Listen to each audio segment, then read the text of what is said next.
Hi there, it's Copperpippin and welcome to my channel. Today's speed build, I am doing a large 4-bedroom base game home. This has everything a large, big, growing Sims family will need. We have 4 bedrooms upstairs. We have a really good sized master bedroom, a teen and kind of kid rooms. They could be swapped either or. Have designed them towards like a teen and a kid, but could be mix and match. And then there's a toddler room that's big enough to turn into a kid's room, and then so on and so on. And you could even double up the kids, to be honest, because the rooms are big. They're nice big size rooms. Downstairs we have a nice big sitting room with lots of sitting area, big fireplace, lovely and warm and cozy with a bay window. We have an office on the left hand side with all your skill building items and things. We have nice big kitchen with a dining room to the side, separate dining room, and also 2 bathrooms, one downstairs, one upstairs, full bathrooms. So you've got a bathtub downstairs and upstairs and shower in both. So it covers all the parts of the house that you need. You're not going to be stuck at all. It's a big family, so you're going to need a lot of bathrooms. That is the idea anyway. I just really wanted to make a nice big family home. With the base game now being free to everyone, I really wanted to have a variation of base game builds up for people to be able to download and use.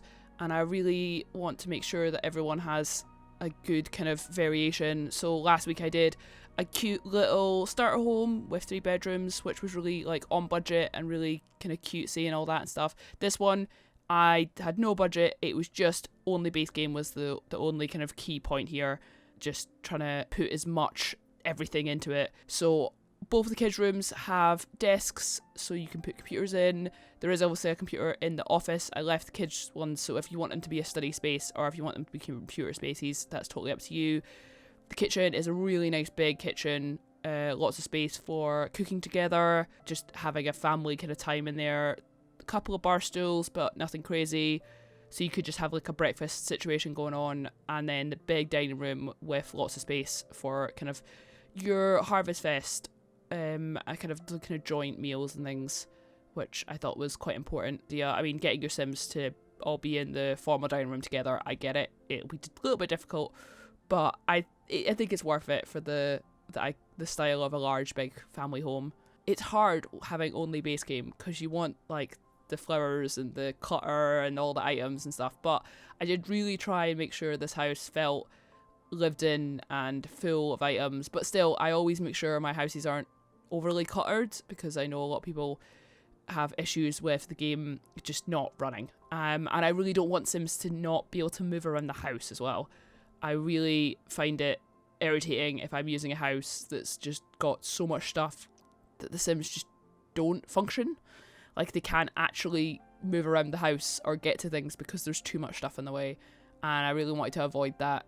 So all of the houses I build, I make sure that they have decor and design, but they're still really usable. And you can move around and get around the house quite easily. I was really just trying to go for a very standard family home.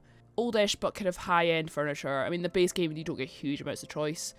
But with the beds, they're reasonably high-level beds, so you're not going to get too much of an issue with Sims complaining about being tired or uncomfortable or things like that. They're reasonably high-end furniture.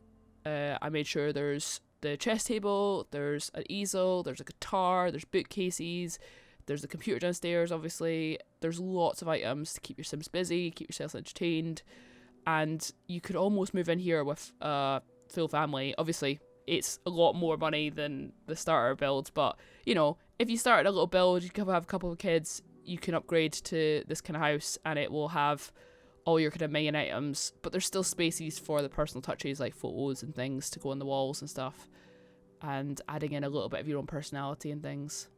But again, completely base game, so it is easy to just move in and then add what you need, and you don't need any packs at all. I hope you enjoy the rest of this video. I post videos every week and I am open to suggestions if you have any. I hope you enjoy the rest of this video and I will catch you in the next one. Bye!